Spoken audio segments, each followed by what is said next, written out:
मी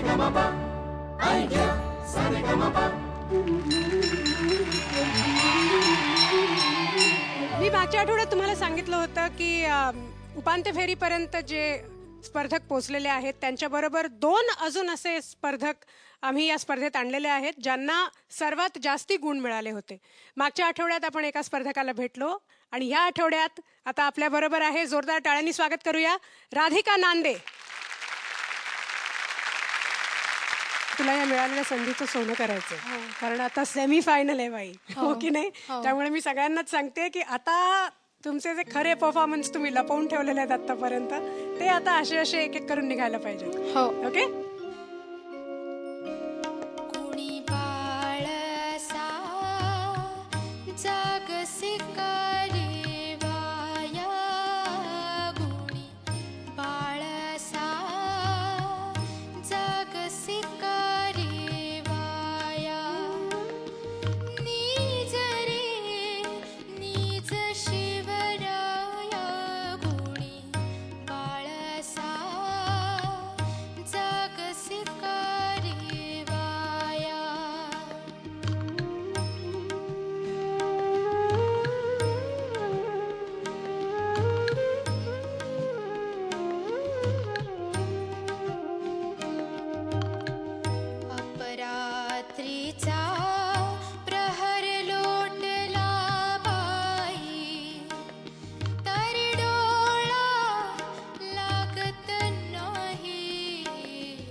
खूप छान झालं राधिका.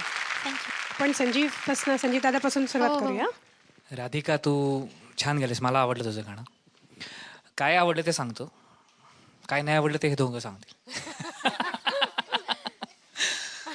तुझे जे स्वर होते अत्यंत स्थिर लागत होते, छान लागत होते आणि त्यामुळे त्याचा इम्पॅक्ट करत होते. आणि जेव्हा तू सोडत होतीस तेव्हा खूप लाईट म्युझिकमध्ये ज्या पद्धतीने तो सूर सुटला गेला पाहिजे तसा छान सुटत होता. त्यामुळे ओव्हरऑल इम्पॅक्ट केलं तुझ्या गाण्याने. थँक्यू. एवढं सुंदर गाणं तुम्ही निवडलंस. त्यातून जेव्हा जेव्हा हे गाणं इथे सादर झालं तेव्हा बहुतांशी वेळेला जो दुसरा अंतरा आहे तो अफजल खानवाला अंतरा, अफजल खानवाला म्हणजे त्याच्यात ते तो तिकडे अफजल खान वगैरे, तर तू हा अंतरा घेतलास हे देखील तुझं कौतुक.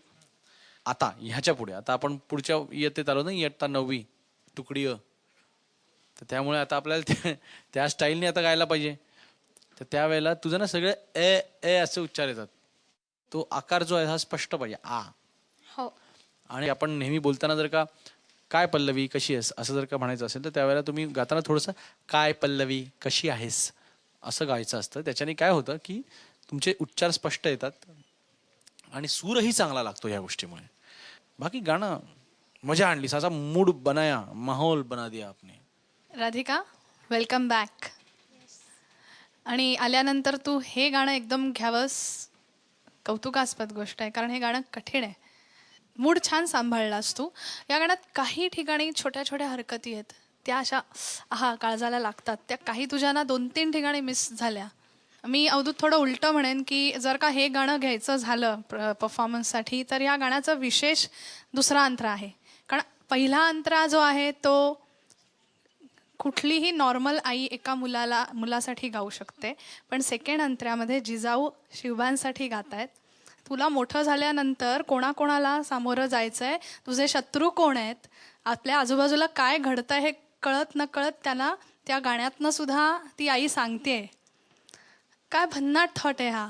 मी यावरनं डायरेक्ट संजीवजी तुमच्याकडे वळते. जसराजी गुरु व्हायच्या आधी तुमची जी वाटचाल होती त्याच्यामध्ये तुमच्या आईचा खूप मोठा हात आहे, तर मला वाटतं सगळ्यांना ही गोष्ट कळू दे. निश्चितच माझ्या करिअरचा निर्णयही माझ्या आईबाबांनी घेतला की मी पूर्ण वेळ गायक होणार. त्याला काही गोष्टी घडल्या, ते म्हणजे मगाशी आपण जे गाणं ऐकलं माझ्या 11व्या वर्षीचं, त्या वयातलं गाणं हिराबाई बडोदेकर, पद्मभूषण हिराबाई बडोदेकर, त्यांनी 3 वेळा माझं गाणं घरी केलं त्यांच्या. पंडित भीमसेन जोशीजी, पु ल देशपांडे, वसंतराव देशपांडे साहेब, ज्योत्स्नाबाई भोळे, गंगूबाई हनगल, म्हणजे ही नावं म्हणजे विवियन रिचर्ड्स, सचिन तेंडुलकर आणि गॅरी सोबर्स अशी नावं घेण्यासारखी आहे. म्हणजे ह्यांनी माझं गाणं तेव्हा ऐकलं आणि ह्याच्यातल्या हिराबाईंनी, पुलंनी, वसंतरावांनी मुद्दाम आईबाबांना सांगितलं की हा कलावंत जन्माला आला आहे, त्याला तुम्ही फक्त गायकच बनवा. आणि माझं मोठं नशीब की मी 13 वर्षाचा असताना पंडित जसराजजींनी माझं गाणं ऐकलं आणि गुरुजींनी पण ही अट घातली की ये तो गाणे के लिए पैदा हुआ है असं म्हणले पटकन. माझ्यासमोर म्हणले, त्यामुळे मी ऐकीव नाही आहे, अनुभवलंय. तर म्हणले की नाही बेटा, लेकिन तुमको सब छोडना पडेगा, माझ्याबरोबर मुंबईला यायला लागेल राहायला, इंजिनियर वगैरे होऊ शकतो का? आईबा म्हणले हो सहज होऊ शकतो. नाही आत्ता निर्णय घ्या म्हणे. मी 9वीत होतो, सगळं सोडून दिलं तरच मी घेऊन जाईन. तर माझ्या आईबाबांचं हे मोठं क्रेडिट आहे की त्यांनी मला आणि माझ्यावर त्यामुळे तसेच संस्कार केले की हे बघ, हे क्षेत्र इन्सिक्युअर्ड आहे, पण कलावंत ठरवून नाही होत, त्याच्यात जे गुण असतील आणि योग्य गुरु मिळाले तरच होतो. इन्सिक्युअर्ड म्हणजे काय होईल, थोडे पैसे कमी मिळतील इतर क्षेत्रांच्या तुलनेत एखाद वेळेस, पण आनंद म्हणजे फक्त पैसे नाही, फक्त ग्लॅमर नाही. कारण लोक आम्हाला खूप प्रश्न विचारतात की शास्त्रीय संगीतामध्ये लिमिटेड ग्लॅमर आहे, लिमिटेड पैसा आहे, मग तुम्हाला प्लेबॅक करावं वाटत नाही का? मी म्हणतो अरे तुम्ही काय उद्देश ठेवून गाताय? कुठलंही गाणं चांगलंच आहे, पण तिथे जास्ती पैसे मिळतात म्हणून तिथं जा, हा अप्रोच करेक्ट नाही आहे. तर हा आईबाबांनी खूप चांगला संस्कार तेव्हा दिला होता की जे करतोस त्याच्यावर तुझा जीव आहे म्हणून कर, त्याची फळं किती मिळतील ह्याच्यासाठी ते करू नको, ते येणारच आहे, चालत येणार आहे. आणि म्हणून 13व्या वर्षीपासून फुल टाइम गायक मी 9वीत असल्यापासून बनलो. मला वाटतं एक तर जोरदार टाळ्या झाल्या पाहिजेत संजीवच्या आईवडिलांसाठी, ज्यांनी हा निर्धार केला आणि आज त्यांच्यामुळे इतका गुणवान गायक आपल्या सगळ्यांना मिळालेला आहे. ही स्टोरी ऐकून प्रेरणा वाटते की नाही थोडी? हो हो. मला सांग, हा आयडिया सारेगमपचा हा आपला माहोल जो आहे सगळा, हा आता गेला, आता सुटला, आता आपल्याला नाही मिळणार. ही एक अशी भावना मनात आलेली असताना पुन्हा एकदा तू जेव्हा आलीस, ते नेमकं फिलिंग कसं वाटत होतं? मी तुम्हाला एक एक्झाम्पल देऊन सांगते की लाईक आता क्रिकेटमध्ये बॅट्समन पहिल्या ओव्हरमध्येच आऊट झाला आणि जर तो खूप नर्वस झाला आणि मग तो जात असेल तर, आणि कोणत्या तरी माणसाने त्याला सांगितलं की वर डिसिजन बघ, तू नॉट आऊट आहेस, परत जा खेळायला, तर त्याला कसं वाटेल तेव्हा? तसंच मला वाटतं ह्या क्षणाला. क्या बात आहे. हो, असं अनेकदा आपण बघतो की रनआउट झालेला बॅट्समॅन निघतो आणि नंतर सडनली समोर बोर्डावरती डिसिजन दिसतो की नॉट आउट, चला या परत.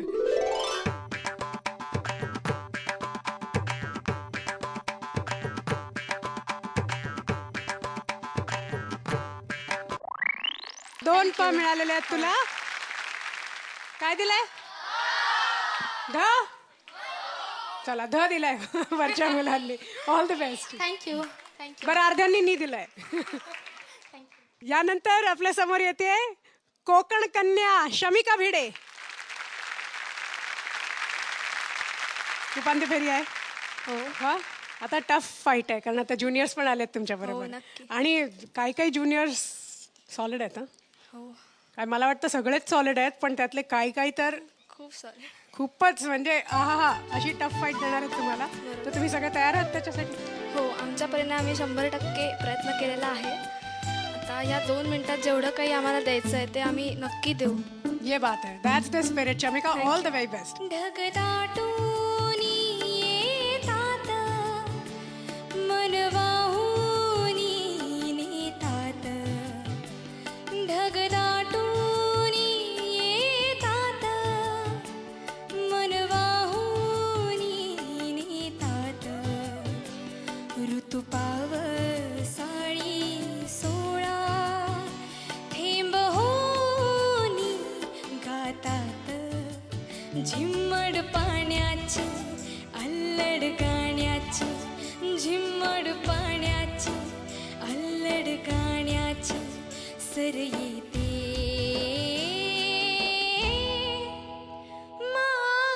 माझ्यात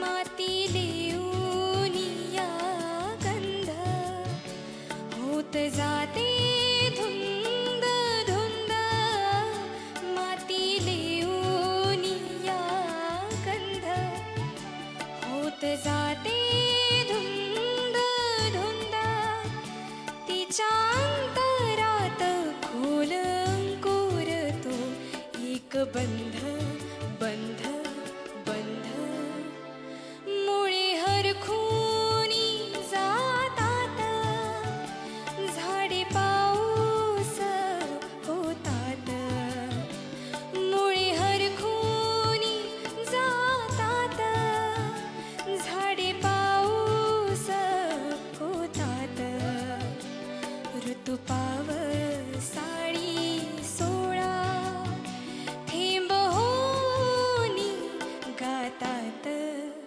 झिम्मड पाण्याची अल्लड गाण्याची झिम्मड पाण्याची अल्लड गाण्याची सर येते माझ्यात थँक्यू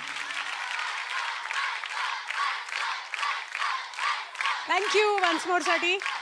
तुम्हाला खरंच वन्स मोर पाहिजे असेल तर तो आत्ता सॉरी देऊ शकत नाही, पण मनापासून वेळ कमी आहे ना आणि टी व्हीवर पण तो दोनदा असं दाखवू नाही शकत ना वेळेमुळे. पण एकदा टाळ्या होऊन जाऊ दे जोरात शमिकासाठी. एक तर गाणं खूप गोड आहे आणि तू गायलीस इतकी छान. थँक्यू खूप छान वाटलं Thank खरंच. you. म्हणजे असं ते दिसायला लागलं, ते झिम्मड पाणी वगैरे ते दिसायला लागलं डोळ्यासमोर. थँक्यू आपण संजीव दादापासून सुरुवात करूया. हां, तू गाण्याचा मूड खूप छान सांभाळलास.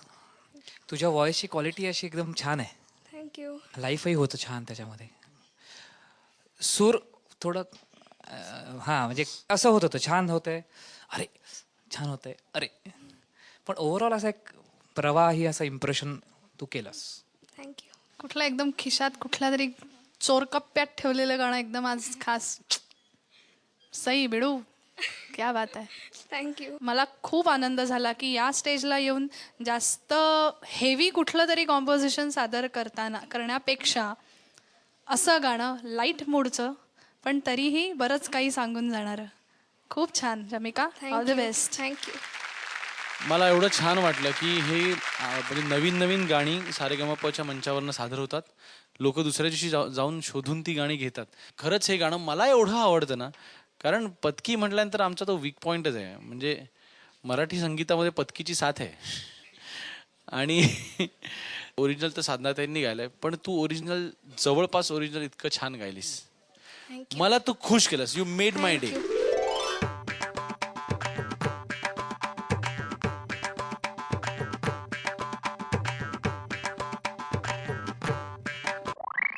दोनदा शमिका, Thank क्या you. बात है. All the best. एकदा मेनका म्हणलं की यांना दिसते. तुला ती दिसायला 10 वेळा म्हणायला लागते.